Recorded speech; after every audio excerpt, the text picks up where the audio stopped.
Bismillahirrahmanirrahim.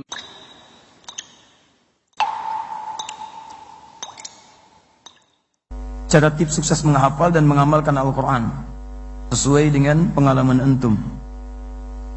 Masya Allah, sama dengan yang lain, tidak ada bedanya. Cuma satu saja yang saya pesankan. Saya punya dua kebiasaan yang sampai hari ini selalu saya jaga.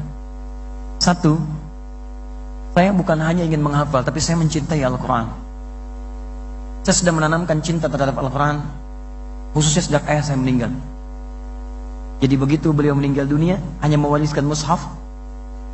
Saya bawa mushaf itu ke ruang tengah, terus saya berdoa kepada Allah, ya Allah, beri kesempatan kepada saya untuk bisa berbakti kepada kedua orang tua saya, khususnya ayah saya.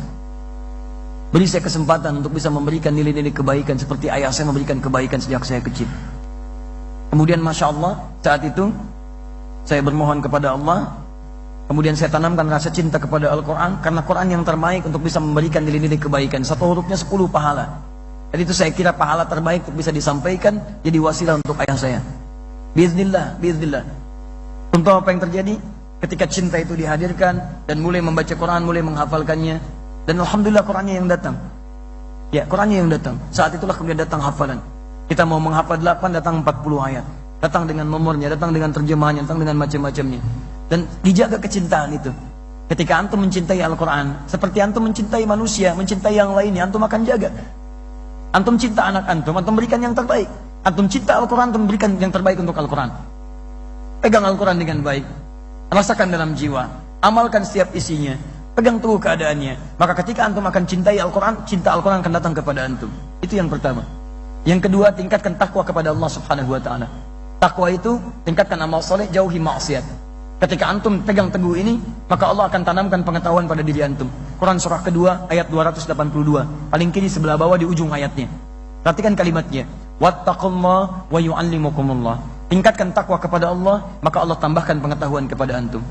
Ya, sama saja dengan yang lain. Kita menghafal seperti biasa, hafalkan Qurannya, praktekkan dalam solat-solat sunnah, bangkitkan dalam solat malam, murajaah dalam setiap kesempatan, mudzakarah dalam setiap perjalanan, maka insya Allah Quran akan terjaga. Tapi mohon maaf, hafal Al-Quran dibagi 3 oleh Quran. Surah ke-35 ayat 32, paling kiri sebelah atas. Thumma arasnal kitaba alladziina astafaina min ibadina. Kami wariskan Al-Quran kepada hamba-hamba terpilih, tapi mereka ada 3 bagian. Satu, wa minhum zalimun li nafsi, penghafal Quran tapi zalim pada dirinya sendiri. Quran. Yang kedua, wa minhum muqtasid, penghafal Quran bagi cukup bagi dirinya sendiri, belum bisa berbagi. Yang ketiga, wa minhum sabiqum bil khairat biiznillah, dia bisa berbagi dengan orang lain, bisa menginspirasi dengan izin Allah Subhanahu wa taala. Maka cara terbaiknya, mohon maaf, jadilah golongan yang ketiga. Berbagi, caranya cintai Al-Quran, jaga Qurannya dengan meningkatkan ibadah dan jauhi maksiat. Insya Allah Allah berikan yang terbaik. Ya. Yang paling mulia bukan orang yang paling kuat hafalannya, hafal nomor, hafal ini, hafal itu, bukan, itu banyak. Yang paling mulia adalah orang yang bisa mengamalkan Quran jadi bagian hidupnya. Ya, maka saat menatap, tatapannya tatapan Qurani. Saat mendengar, pendengaran Qurani. Saat berjalan, perjalanannya adalah jalan Qurani. Maka jadilah dia Quran yang berjalan dalam kehidupan. Itu yang diharapkan. Dan itulah yang akan memberikan dan mendapatkan syafaat dari Quran dalam kehidupannya. Allah Ta'ala alam bissawab.